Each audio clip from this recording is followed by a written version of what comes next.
Hi, everybody. It's Tuesday, I think. I am super tired, and I apologize if I'm not totally coherent in this video. I'm going to keep this one on the shorter side because, yeah, I'm really tired. But I also went for a Thai massage today. I've never had a Thai massage. My friend is like, come on, I'll take you. And if you're looking for a gift for one of those hard to find, hard to shop for gamers on your Christmas list, um, I thoroughly recommend a Thai massage because, for one, for gamers like people like me who sit at a computer desk a lot and tend to have like shoulder mobility issues accordingly, it's really good for that. It's called a massage, but it's a lot more like a stretching session. But part of the stretching is they put you into positions that feel like, grapple maneuvers from Soul Calibur. There's this one where like the the therapist got like behind me and like pushed my back up with, I don't know if it were knees or feet or what, but I was like dangling in the air, and I kind of felt like Voldo at that point, and I'm like, whoa. And so it was kind of cool. But yeah, it's really good for shoulder mobility. Like, it actually did help. One thing she did, she like decompressed a nerve in my hip going down, and it started like twitching, like, those limbs and like Silent Hill and stuff. But I guess that needed to happen because holy cow. But anyway, very recommended. But that's not what I want to talk about. I want to talk about something a game developer did right. For a change, I found this story very, very interesting. So if you like this sort of content, help support this channel, become a monthly patron, patreon.com/SheannaK, because talking about what developers do right doesn't tend to get as many clicks. And worse, I'm going to say, or better perhaps, I'm going to say what Red Dead Redemption 2 did right, which is not the most popular thing to do among the, intelligentsia. It's one of those games, and full disclosure, I've not played it yet. People have warned me off of it because of the pumping you need to do to make the horse gallop. It's apparently not so great for people with hand problems like me. So, yeah, but the game looks super pretty from the videos I've seen. It's one of those games that, intellectuals, and I say that mockingly because I'm mocking the idea, love to dump on the game about how horrible things are that people are doing, and then they put it on their best of the year lists and stuff like that. But this was an interesting story to me because it's an example of when you properly set expectations, people don't freak out when everything doesn't roll out perfectly. So I saw this headline while I was perusing the gaming news. Red Dead Online's economy isn't right, Rockstar admits. Updates coming soon. The first update could arrive as early as later this week.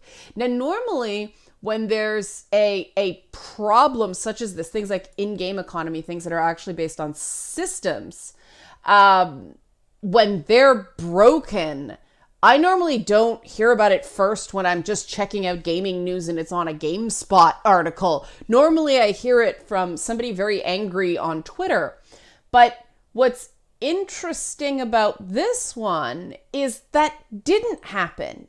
And it was partially because I think, in my opinion, the way Rockstar set it up. They didn't promise the moon and then not deliver. They set reasonable expectations for their player base, built up some trust, and were rewarded for it because people didn't freak out. So what happened? This is just about their multiplayer mode, Red Dead Online.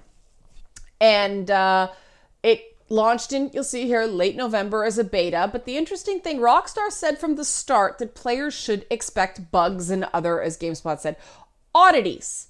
And apparently the in-game economy is so broken that baked beans are more valuable than gold rings. Now, I argue if you're really hungry that baked beans is worth more than a gold ring, but that's not the point. The point is that they screwed up, but they set expectations that there were going to be screw-ups. And so I think players were like, all right, you said there were going to be bugs. There are bugs. And this is something for all of the things Rockstar does that are kind of like, I don't know. And, you know, bad workplace practices aside, I think that this element is actually really good if they could actually internally do what they do externally in terms of setting expectations and owning their mistakes. It could be a really great company. Like, Rockstar is not in danger of going out of business anytime soon. But even if they were kind of hanging in there, I think that this sort of transparency and accountability to the players is something that more game studios should emulate. Speaking of emulating, I also saw a story that there's going to be some sort of Assassin's Creed collection coming out on the Switch. And one of the games that's being rumored to be included in it is Assassin's Creed Rogue. Now, I bring this up because this was a game that got lost in the whole Unity debacle. It was the last gen, the 360 and PS3 game released the same year as Unity did for next gen systems, and Unity kind of gobbled up all the oxygen, and people missed Assassin's Creed Rogue.